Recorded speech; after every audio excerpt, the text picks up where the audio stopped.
these particular passages get brought up pretty frequently. I mean, at the very least, twice a year, this shows up either in a sermon or a talk that I'm watching or something like that, or just in reading.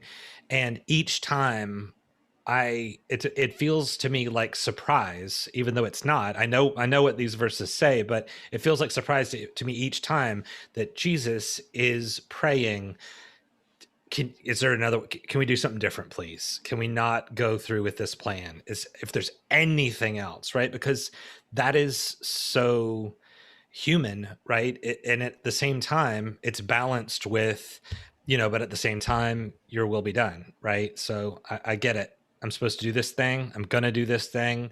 It's gonna be nearly impossible for me to get through this. Like this is gonna be so hard.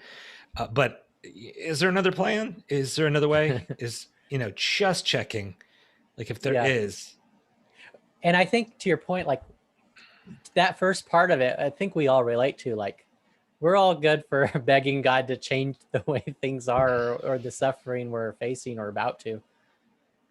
But that second part, that's when it gets difficult. Yeah. I'm, in the sense of